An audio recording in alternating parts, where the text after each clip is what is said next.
October 12, 1944, Norfolk Naval Base.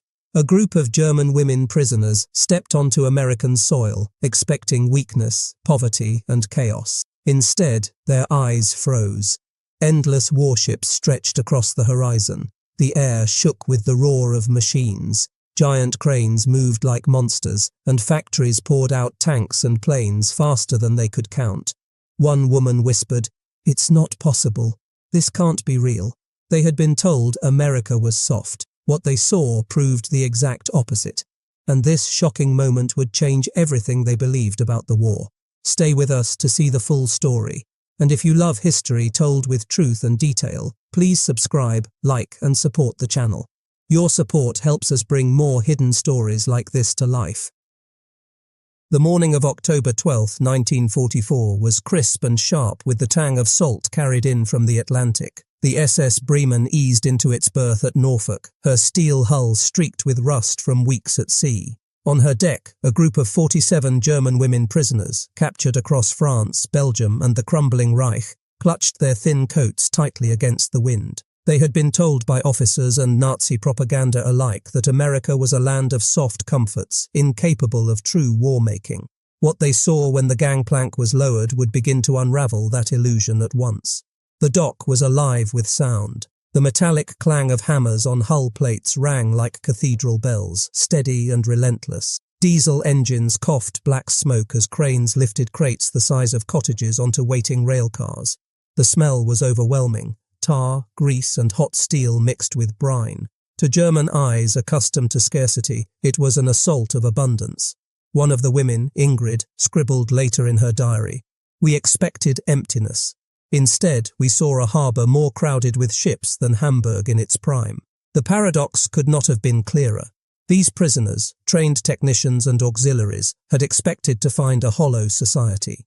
Instead, before they even touched American soil, the evidence of a war machine beyond their imagining surrounded them. The Norfolk Yard alone employed over 40,000 men and women, launching a Liberty ship every 4 days.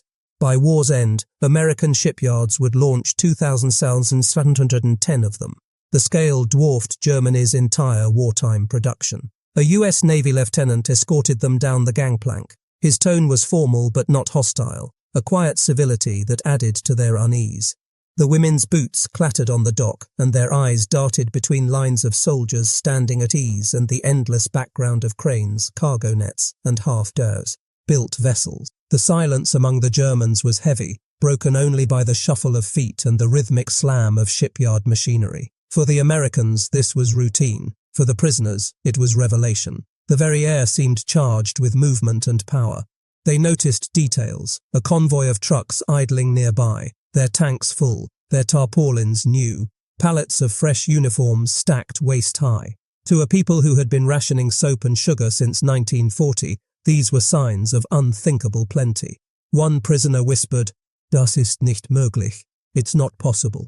Another clutched her scarf tighter, as though bracing against something more dangerous than the chill wind. What they saw was not staged. It was not a tour arranged to impress them. It was simply daily American life in wartime, and that fact unsettled them more than any propaganda film could have. A Red Cross observer, present to ensure the prisoners were treated humanely, noted in his report, "The women seemed disoriented, less by their capture than by their arrival. The docks themselves appear to have communicated a power greater than force of arms." As the Germans were guided toward waiting buses, they caught a final sight of the horizon, ship masts and smokestacks stabbing into the sky like a forest of iron. It was an image that none of them would forget. But this was only the beginning. Their journey inland would take them deeper into the industrial heart of the United States, past evidence even more staggering than the docks of Norfolk. And with every mile, the contradiction between what they had believed and what they now witnessed would grow sharper still. The convoy rolled out of Norfolk just after noon, escorted by a pair of military jeeps. The buses, painted olive drab, rattled along the coastal highway, their windows streaked with sea salt. Inside, the German women sat in tense silence, their eyes drawn irresistibly to the passing landscape. They had expected to find scarcity. Instead, mile after mile, America revealed itself as an arsenal without end. The first shock came only minutes after leaving the harbour. Shipyards stretched for blocks, smoke and steam rising from gantries as welders sent cascades of sparks into the grey air. Rows of Liberty ships stood in various stages of completion, some nothing more than ribs and plates, others nearly ready for launch. A young signals officer among the prisoners, who had studied naval tonnage tables, whispered in disbelief, 1 yard here, more hulls than in all of Kiel. The numbers bore her out. Norfolk alone produced dozens of destroyers, carriers and auxiliaries by 1944. Across the nation, US yards were producing 18 million tons of shipping annually, 6 times Germany's entire wartime output. The rhythm of hammers and rivet guns echoed through the bus windows like an industrial heartbeat. As the convoy moved inland, the landscape changed from docks to factories. Smokestacks punctuated the horizon. Warehouses sprawled across acres, their walls stenciled with names the women only vaguely recognized from intercepted American documents. Ford, DuPont, Bethlehem Steel. One prisoner later recalled, "It was as if every town was a barracks, every street a supply line. We realized then our own newspapers had lied. This was no soft, distracted people. This was a nation at war." The paradox deepened with every mile. The roads themselves seemed part of the revelation. Highways carried streams of trucks loaded with crates, tanks and spare parts. Gasoline, so scarce in Germany that doctors biked to hospitals, flowed freely here, fueling a ceaseless motion of men and material. The women smelled it as the convoy slowed, sharp, sweet petrol fumes clinging to the warm autumn air. One of the drivers, Sergeant James Foster, chuckled when he overheard a prisoner gasp at the sight of hundreds of trucks lined nose to tail at a depot. "Lady," he muttered under his breath, "this ain't even half of what's on the road." For him it was mundane. For them, it was unthinkable. At a rest stop outside Newport News, the buses idled beside a rail yard. There, long lines of boxcars and flatbeds stood ready, each stamped with white chalk indicating destinations. Pittsburgh, Chicago, St. Louis. Cranes loaded crates marked with serial numbers, and the sheer orderliness of the operation left the women unsettled. In the Reich, chaos reigned. Bombing raids disrupted shipments, shortages forced improvisation. Here, the logistics were clean, efficient, relentless. The prisoners exchanged glances, silently taking stock. Several of them were trained analysts, their value to Berlin tied to their ability to read capacity from detail. What they saw, the frequency of trains, the volume of materials, the neat stockpiling of goods, suggested an enemy whose resources dwarfed their own. One scribbled into a notebook, later recovered. "We thought America was a land of consumers. It is instead a land of producers. Every factory we pass is another nail in our coffin." And yet, paradoxically, no one flaunted this abundance. American civilians along the route went about their lives. Workers in coveralls, children playing by the roadside, women carrying groceries. There was no sense of strain or collapse, none of the hollow-eyed exhaustion that defined German cities in 1944. Instead, vitality seemed to spill from the very streets. The prisoners could not reconcile it. A nation that waged global war while still feeding its people, still clothing them well, still laying down highways and bridges as though peace had never left. By the time the convoy neared Richmond, the women were silent. The shock of the harbour had given way to a deeper, gnawing realization. What they had seen in a single afternoon surpassed what Germany could produce in a year. Their faith in propaganda, that America was soft, incapable, divided, was dissolving like frost under the Virginia sun. But their journey was not yet done.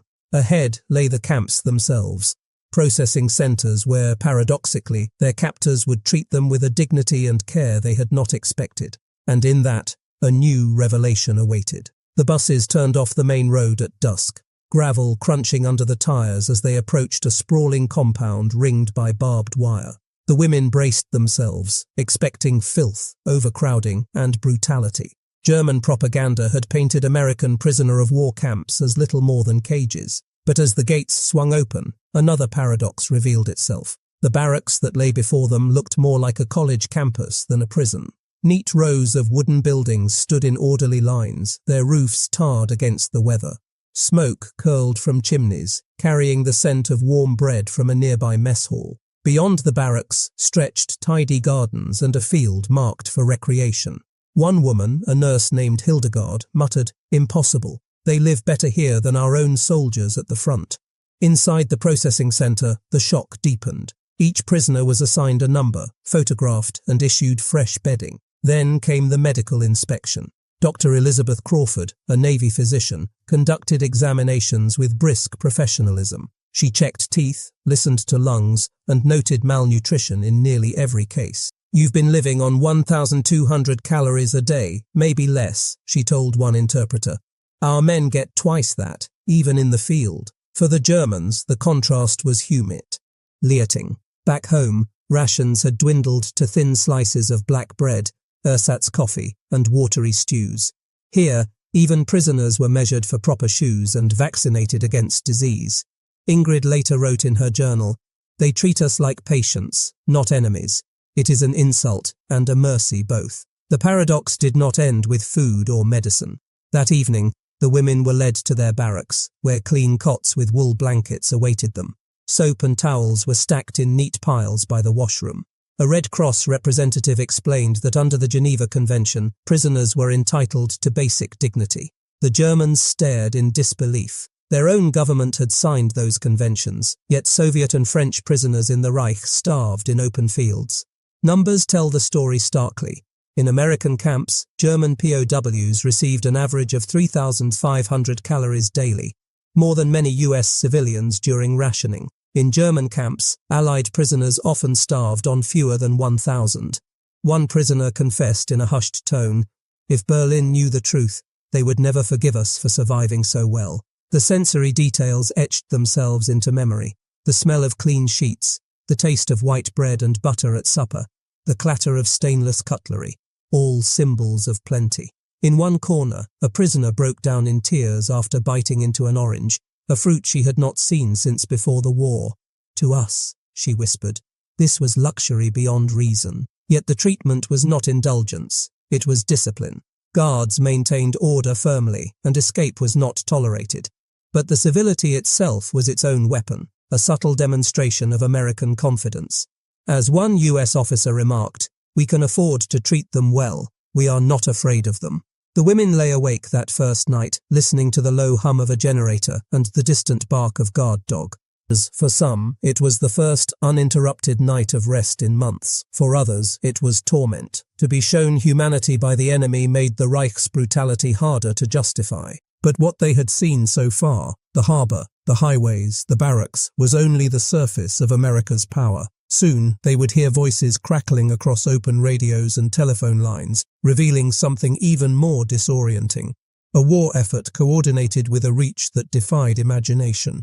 The morning routine began with roll call, the bugle sharp against the autumn air. After breakfast, eggs, toast, and hot coffee that tasted like luxury itself, the prisoners were escorted into a common hall. There, for the first time, they heard something they had been told could not exist. The open pulse of American communications. Radios hummed, telephones rang, and the steady clatter of typewriters filled the air. For women trained in signal work, radar, and logistics, the soundscape itself was a revelation. They leaned forward, ears sharpened. Through the static of a shortwave set came voices speaking in clipped English. Weather updates from Kansas, shipping manifests from New Orleans, naval traffic off the Pacific coast. The astonishing part was not just the breadth of information, it was how unguarded it seemed. One of the Germans, a former radio operator named Lotte, whispered, "They don't even bother to hide it. They broadcast to the world because they can afford to." In the Reich, secrecy was everything. Lines were tapped, codes were cloaked, paranoia governed every transmission. Here, the openness was both confusing and terrifying. A US Army sergeant noticed the women's rapt attention and explained casually, "This is just routine. We've got thousands of stations, thousands of lines. Every state, every base, every ship. We're all connected." He shrugged as though describing nothing remarkable. But for the prisoners, it was staggering. Germany's fragmented networks, crippled by bombing and constant shortages, could barely maintain communication across its shrinking MP. And statistics confirmed what the women were realizing in real time. By 1944, the United States operated over 400,000 telephones in military service alone, with civilian lines numbering in the tens of millions. In contrast, the Reich had fewer than 2 million functioning lines, many concentrated in cities already reduced to rubble. The prisoners were allowed to send letters home under Red Cross supervision. Some even dictated messages to clerks who typed them on clean stationery. Ingrid recorded later, "To touch a telephone, to see a letter carried freely, was to feel civilization again. And yet, this freedom was what we were taught to despise." The paradox was sharp. Their captors' generosity highlighted the bankruptcy of their own regime's promises. The sensory experience reinforced the lesson. The steady buzz of switchboards, the metallic snap of plugs inserted, the constant whir of paper-fed teletype machines. It was a symphony of efficiency. The women realized that this invisible infrastructure was as decisive a weapon as tanks or planes. Wars were not only fought with rifle, they were won with coordination. Hildegard, the nurse, later confessed in a post-war interview, "I had believed America was disorganized, lazy, without discipline. Instead, I saw that even their voices had order. The war lived in every telephone line, every radio wave. It was inescapable." But the Americans were not showing off. To them, this was routine administration. The very normalcy of it rattled the prisoners most of all. If this was the background noise of a single camp in Virginia, what must the full network of the United States sound like? That evening, as the women returned to their barracks, the paradox weighed heavily. They had been captured soldiers, expecting humiliation. Instead, they were being given glimpses of a system so vast it seemed casual in its power. For the WWII, secrecy was armor. For America, transparency was strength. And soon, the proof of that strength would become even more visible. Their next journey would take them into the hangars, where the scale of American air power, measured not in whispers and signals but in steel wings and roaring engines, would shatter their illusions further still. The first thing they noticed was the smell, thick with oil, rubber and gasoline, a scent so strong it clung to their clothes long after they left. The convoy of buses pulled up beside an enormous corrugated hangar, its doors yawning open like the mouth of some colossal beast. Inside, wings gleamed under overhead lamps, engines hung from cranes, and teams of mechanics swarmed over fuselages with a precision that looked almost rehearsed. For the German women, most of them raised on tales of Luftwaffe superiority, the sight was a shock. In their minds, German aircraft, Messerschmitts, Junkers, Focke-Wulfs, were still unmatched. Yet here stood rows of American bombers and fighters, not hidden away in precious secrecy, but out in the open by the dozens, perhaps the hundreds. A sergeant named Michael O'Brien, tasked with escorting the prisoners, walked them down the hangar floor. He was a cheerful Irish-American with grease on his sleeves and no sense that he was revealing anything remarkable. "This one here," he said, slapping the flank of a B-24 Liberator, "can be replaced in 3 days if it's lost. 3 days, ladies, that's how fast we turn 'em out." The words landed heavier than any bomb. 3 days. In Germany, aircraft factories were shattered by Allied raids. Spare parts were scarce. Engines often took weeks to assemble. Some planes were cannibalized just to keep others flying. Here, the idea that a lost bomber was simply a line item to be filled staggered them. Numbers backed up O'Brien's boast.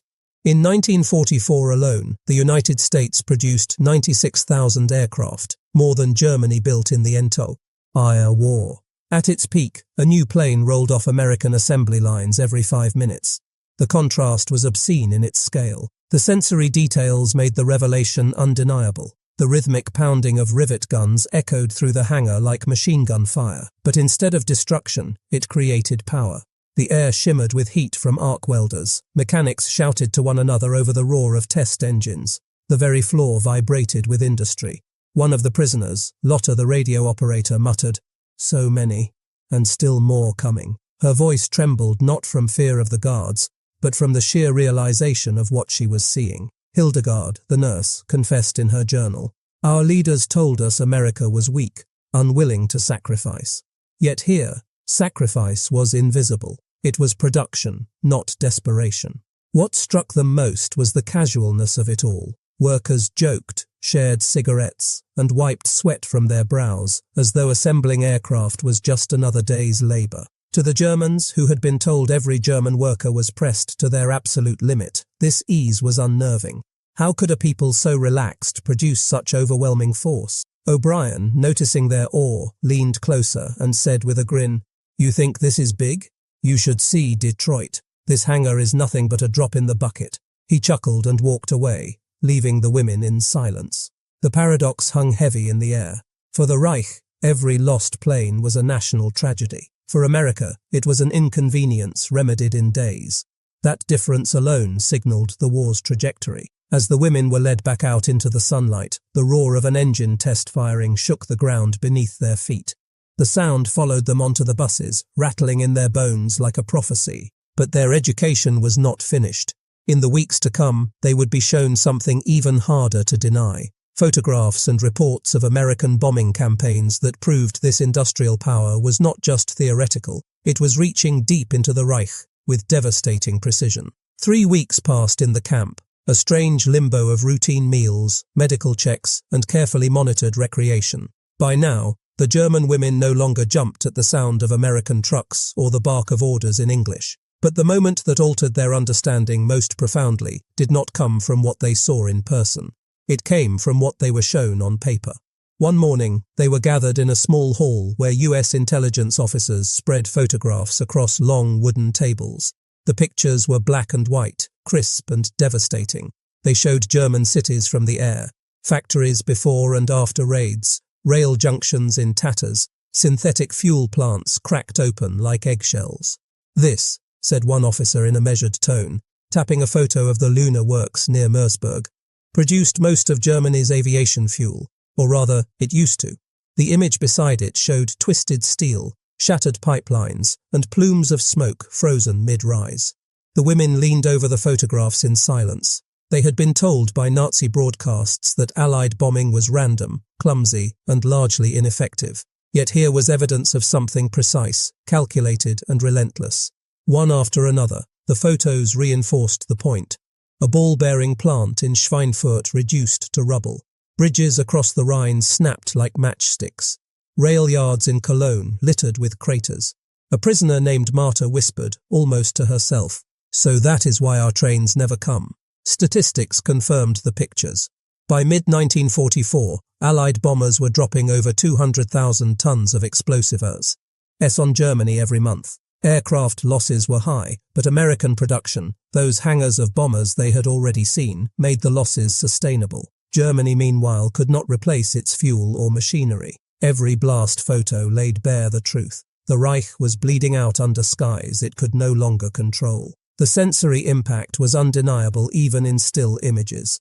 The women studied the jagged white scars of bomb craters against blackened earth, the skeletal remains of factories once buzzing with life. One wrote in her diary later, "I could almost smell the smoke rising from the paper." What shook them most was the casualness with which the officers presented the images. This was not theatre for their benefit. It was routine analysis, something the Americans sifted through daily. To the prisoners, each photograph was a dagger. To the officers, it was just another report in a stack of thousands. One officer explained without malice, "We don't need to destroy everything. Just the fuel, the bearings, the bridges. When those are gone, your armies can't move." His words were clinical, but to the prisoners, they carried the weight of inevitability. Ingrid wrote afterward, "It was not hatred that defeated us. It was arithmetic." The paradox was stark. German propaganda painted America as reckless and chaotic, yet what the women saw was cold, disciplined precision. When the session ended, the women walked back to their barracks under a sky streaked with contrails. For the first time, they felt as though the very clouds belonged to the enemy. The Reich had told them the skies were theirs. The truth was written in smoke above their heads. But this new knowledge carried a moral dilemma. Should they keep silent, protecting the illusion their country still clung to? Or should they speak, risking accusations of betrayal? That question would come to a head with the arrival of a letter, one that would test both their loyalty and the Americans' willingness to expose the truth. The letter arrived on a grey afternoon, slipped under the door of the barracks like contraband. It bore no official stamp, only a faint pencil scrawl across the envelope. Hildegard, the nurse, picked it up first, turning it over in her hands. When she unfolded the paper, the women crowded around her like moths to a flame. It was from another German POW camp in the United States, smuggled through a network of prisoners who had found ways to communicate. The message was short, written in hurried German script. Hold fast. The Reich is pushing back on all fronts. New weapons will change the war. Do not believe what the Americans show you. Victory is near.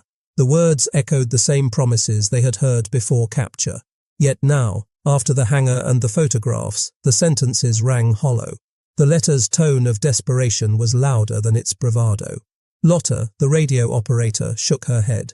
If we were winning, they would not need to write this. But Hildegard pressed the paper flat on the table, frowning. Still, it is what our families are being told back home. What if they believe it, while we know something else? The tension in the room thickened. Their lives in camp were already shaped by paradox. Treated better by their captors than by their own regime, fed regularly while their families starved, shown truths that contradicted the Reich's ironclad propaganda. Now, the letter threatened to drag them back into the shadows of belief. That evening, an American lieutenant, one of the officers who had shown them the bombing photos, addressed the women. He had the letter in his hand, clearly intercepted. "You don't have to believe me," he said, his German halting but clear. "But you should know this. We do not show you lies. We don't need to." He then laid a fresh set of photographs on the table. These were even more recent. Rail depots in Frankfurt Row, reduced to rubble, columns of smoke from Hamburg that seemed to stretch into the sky forever. The contrast between the smuggled letter and the stark images could not have been sharper. For the first time, one of the prisoners, Greta, who had been silent for weeks, spoke firmly. "If Germany has such weapons, why do they not stop this?" She tapped the photo with a trembling finger. The silence that followed was heavier than any guard's command. That night, few of them slept. The sound of distant engines from a nearby training airfield rolled through the darkness like a reminder. Their dreams were filled with smoke, factories collapsing, and the nagging thought that perhaps loyalty had become nothing more than a habit of fear. The letter had intended to steal their faith. Instead, it cracked it further. The question of what to believe no longer had an easy answer, and in the weeks ahead, as American guards began allowing more controlled visits into local towns, the contrast between propaganda and reality would deepen until denial was no longer possible. Spring 1945 brought with it a strange silence. The barracks that had once buzzed with rumour and disbelief grew quieter with each passing day. Newspapers, deliberately left in common rooms by American officers, announced the fall of one German city after another: Cologne, Dresden, Frankfurt. Each headline was a nail driven into the coffin of certainty. By April, whispers reached even the German women POWs. Hitler was dead. The Reich, which had claimed it would last 1,000 years, had collapsed in barely 12. The women sat on the wooden bunks, staring at one another, unable to reconcile the world they had been raised in with the world they now saw crumbling. Ingrid wrote in her diary, "We came here as soldiers of a nation that believed itself destined to rule Europe. Now I see only that we were children, fed stories, while America was building a world beyond our comprehension." The US Army began preparing the prisoners for repatriation. The women were issued clean uniforms, medical checkups, and rations for the voyage home. Some wept at the thought of seeing family again. Others feared what awaited them in a defeated, starving Germany. For all of them, the journey carried a haunting paradox. They were leaving behind comfort and order in the land of the enemy, returning to chaos in their homeland. Before departure, a Red Cross officer presented Ingrid with a decision. She could carry a message home, not a personal letter, but a report to German authorities. Washington had debated the risk. Would her words be dismissed as enemy propaganda, or could they serve as proof of the futility of resistance? Ingrid's account was brief but unflinching. America's strength is not a lie. It is everywhere, in their machines, their factories, their food, their unity. To continue this war is madness. When the ship carrying them docked in Bremerhaven, her report was sent up to he chain of command. The reaction was predictable. German officers dismissed it outright, labelling her either a traitor or a gullible woman seduced by American trickery. The truth was too large to fit into their shrinking ideology. But for the women themselves, the truth could not be erased. They had seen aircraft rolling off assembly lines faster than they could be destroyed, had eaten meals more abundant than their families could dream of, had walked streets where children played without fear of air raids. What they carried back was not just memory, but comparison, a living contradiction to everything the Reich had promised. Years later, some of them would tell their children and grandchildren about that surreal journey to America. They did not speak of humiliation, but of awakening. They recalled the clang of shipyard hammers, the endless rows of tanks, the freedom of speech they overheard in every cafe and street. These were impressions that no photograph or speech could erase. They had come as prisoners of a regime that called itself invincible. They left as witnesses to its delusion. And in the end, it was not America's bombs that most unsettled them. It was America's abundance, its relentless capacity to create, and its refusal to bow to scarcity. This wasn't propaganda. This was reality. They had come as conquerors. They left as students. In the final tally, America's greatest weapon was not its arsenal, but its proof that freedom, when matched with industry and will, could outbuild any tyranny,